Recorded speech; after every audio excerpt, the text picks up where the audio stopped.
काल परवापासून महाराष्ट्राच्या राजकारणातल्या घडामोडी पाहता भारतीय जनता पक्ष आणि शिवसेना या दोन महत्त्वाच्या पक्षांमधील वाद, या दोन पक्षांमधील सत्ता संघर्ष आणि पालिका निवडणुकीच्या तोंडावर त्यांचं एकमेकांचे माजी नगरसेवक पळवणे, एकाने गाय मारली तर दुसरा वासरू मारतोय, हे सगळं पाहता दोन्ही पक्ष ज्या समान धाग्याने जोडले गेले होते त्या धाग्यांची म्हणजे हिंदुत्व या राजकारणापलीकडच्या एका मोठ्या मुद्द्याची अवस्था नेमकी काय झाली आहे हे पाहणं अत्यंत गरजेचं वाटतंय मला.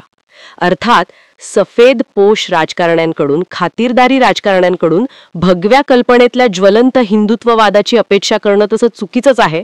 त्याचप्रमाणे सगळेच दाढीवाले धर्मवीर आनंद दिघेसारखे भणंग निघतील जे निव्वळ जनसामान्यांसाठी झटणारे असतील, ज्यांचं कुठल्याही बँकेत खातं नव्हतं किंवा कपाटात लॉकर नव्हतं, असं काही होणार नाही. पण वासरात लंगडी गाय शहाणी या उक्तीनुसार आपल्याला दगडापेक्षा वीट मऊ म्हणून घेत पुढे जावं लागतंय. काँग्रेसी चोर चित्रपटांपेक्षा हे परवडले असं म्हणावं लागतंय आणि अशी आपल्या मनाची समजूत घालून आपण हे सगळं उघड्या डोळ्यांनी बघत असतो. आज राज्यात बोलायला युतीचं सरकार असलं तरी तुम्हाला आठवत असेल 2014 साली ही युती तुटली होती. रामदासांचा एक गमतीशीर असा दोहा आहे, रहीमन दागा प्यार का मत तोड चटकाय, टूटे से फिर ना जोडे जोडे गाठ पडी जाय. नशिबात जोडे गाठ पडलीये याचा अर्थ काय हे मी तुम्हाला सांगायला नकोच आहे.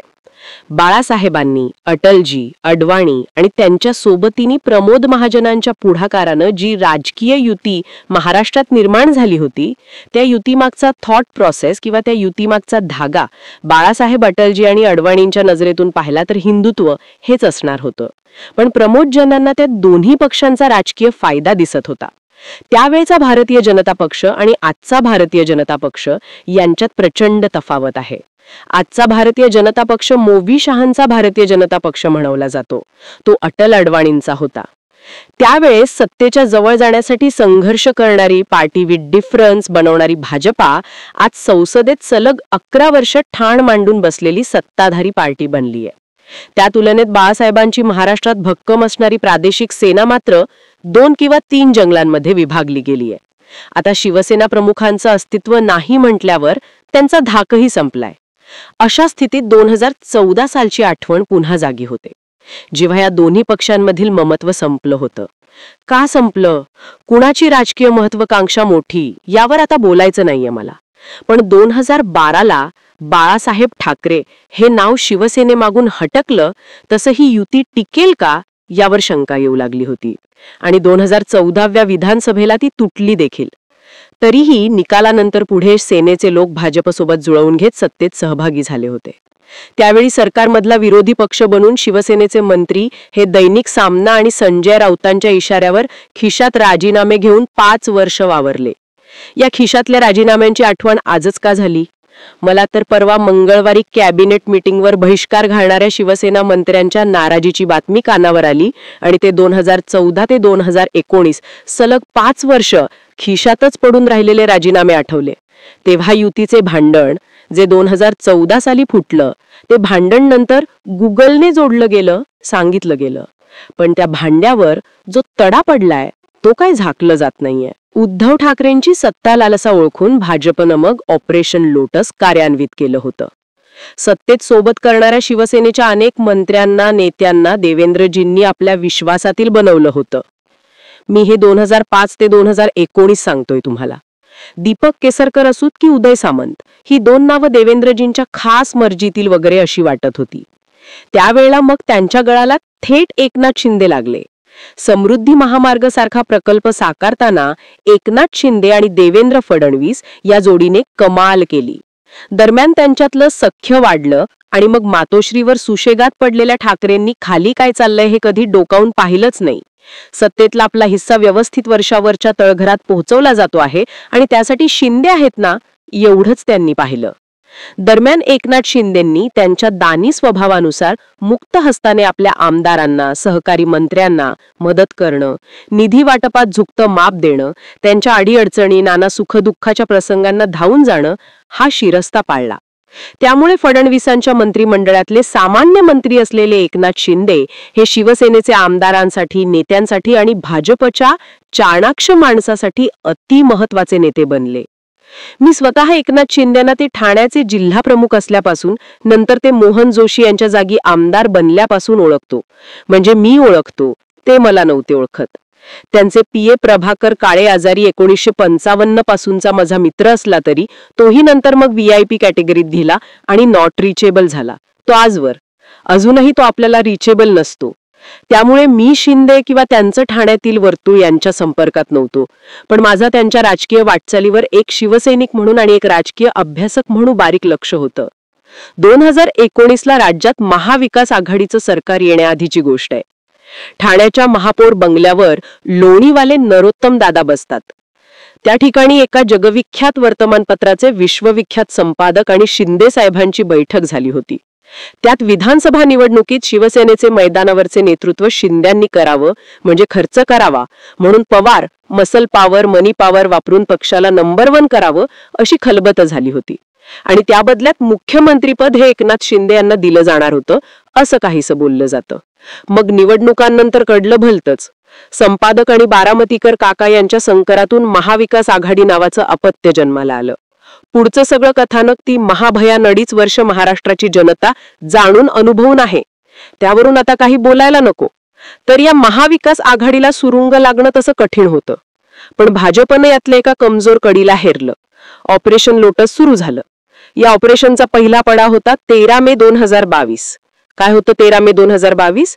13 मे 2022 रोजी शिवसेना नेते आनंद दिघे यांच्या जीवनावर आधारित धर्मवीर नावाचा एक सिनेमा प्रदर्शित झाला, ज्याच्या निर्मितीमागचे सूत्रधार दस्तर खुद्द शिंदे साहेबच होते.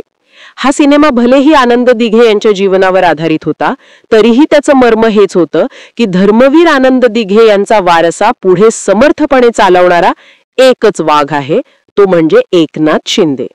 धर्मवीर सिनेमामुळे जसा महाराष्ट्राला आनंद दिघे समजले, तसेच एकनाथ शिंदे यांचं कॅरेक्टर हे समाज मनावर गारूड करून गेलं. शिंदेची इमेज बिल्डिंग ही इथूनच सुरू झाली. पुढे एका महिन्यातच सुरत गुवाहाटी गोवा ते मंत्रालय असा तो एक नवा सिनेमा आला. त्यानंतर शिंदे चक्क महाराष्ट्राचे मुख्यमंत्री झाले. तेव्हा देवेंद्रजी हे सत्तेत बाहेर राहून मदत करणार असं म्हणाले आणि काळजात धस्स झालं होतं. कारण शरद पवार अँड कंपनी एवढी शक्ती आहे की नवख्या एकनाथ शिंदे यांना त्यांनी 6 महिन्यात बेजार करून टाकलं असतं आणि काही झणतो जाळ्यात करून सत्ता परत आणली होती. पार वाटोळं केलं असतं. पण तसं नाही झालं. शिंदे यांच्या जोडीला फडणवीस आले. काही काळ त्यांनी जी काही सूत्र होती ती आपल्या हातात ठेवली. मात्र नंतर 2.5 वर्ष एकनाथ शिंदे यांनी जोरदार बॅटिंग केली. लाडकी बहीण असो की एसटी प्रवासातली सवलत असो, ज्येष्ठ अंगा आणि लाडक्या बहिणी यांना मुख्यमंत्री निवास असलेल्या वर्षावर महाराष्ट्रातल्या सामान्य माणसाला सहज प्रवेश मिळणं, तिथला लागलीच होणारा अन्याय भल्या पहाटे का होईना तिथला नाश्ता पाणी, येणारा जाणाऱ्यांना आपुलकीची वागणूक याने एकनाथ शिंदे हे सामान्यांचे हिरो बनले. सीएम म्हणजे कॉमन मॅन हे स्लोगनही त्यातूनच बाहेर पडलं. त्यानंतर अलीकडे धर्मवीर पार्ट 2 आला. त्याने तर एकनाथ शिंदे यांची जी काही प्रतिमा होती ती लार्जर दॅन लाईफ बनवून टाकली.